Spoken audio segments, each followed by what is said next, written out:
शराबबंदी पर नीतीश सरकार को करारा झटका लगा है।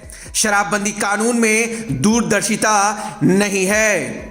सुप्रीम कोर्ट के चीफ जस्टिस एन.वी. रामन्ना का यह बयान शराबबंदी कानून को लेकर घिर चुकी नीतीश सरकार को आईना दिखाने वाला है। देश की सर्वोच्च अदालत के चीफ जस्टिस रामन्ना ने यह राय एक सार्वजनिक कार्यक्रम में दी। उनका कहना था कि कानून बनता है और विधायिका अगर दूरदर्शिता नहीं दिखाती तो जैसा बिहार में शराबबंदी कानून को लेकर हुआ वैसा ही होता है। बिहार इसका क्लासिक केस है, कोर्ट मुकदमों से अट जाते हैं। विजयवाड़ा के सिद्धार्थ लॉ कॉलेज में एक लेक्चर देते हुए रामन्ना ने कहा है कि बिहार मद्य निषेध एक्ट 2016 जैसे कानून में दूरदृष्टि नहीं अपनाई गई।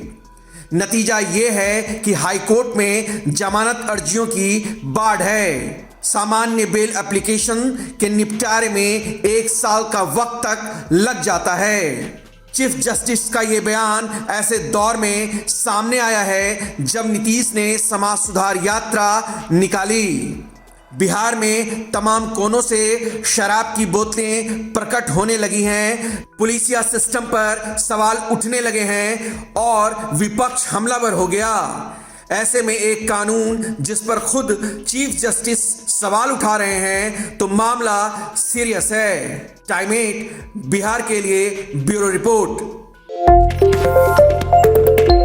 शराबबंदी पर नीतीश सरकार को करारा झटका लगा है। शराबबंदी कानून में दूरदर्शिता नहीं है।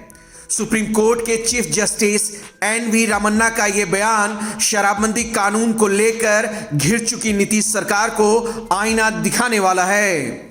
देश की सर्वोच्च अदालत के चीफ जस्टिस रामन्ना ने यह राय एक सार्वजनिक कार्यक्रम में दी। उनका कहना था कि कानून बनता है और विधायिका अगर दूरदर्शिता नहीं दिखाती तो जैसा बिहार में शराबबंदी कानून को लेकर हुआ वैसा ही होता है। बिहार इसका क्लासिक केस है, कोर्ट मुकदमों से अट जाते हैं। विजयवाड़ा के सिद्धार्थ लॉ कॉलेज में एक लेक्चर देते हुए रामन्ना ने कहा है कि बिहार मद्य निषेध एक्ट 2016 जैसे कानून में दूरदृष्टि नहीं अपनाई गई। नतीजा ये है कि हाईकोर्ट में जमानत अर्जियों की बाढ़ है। सामान्य बेल एप्लीकेशन के निपटारे में 1 साल का वक्त तक लग जाता है। चीफ जस्टिस का यह बयान ऐसे दौर में सामने आया है जब नीतीश ने समाज सुधार यात्रा निकाली। बिहार में तमाम कोनों से शराब की बोतलें प्रकट होने लगी हैं, पुलिसिया सिस्टम पर सवाल उठने लगे हैं और विपक्ष हमलावर हो गया।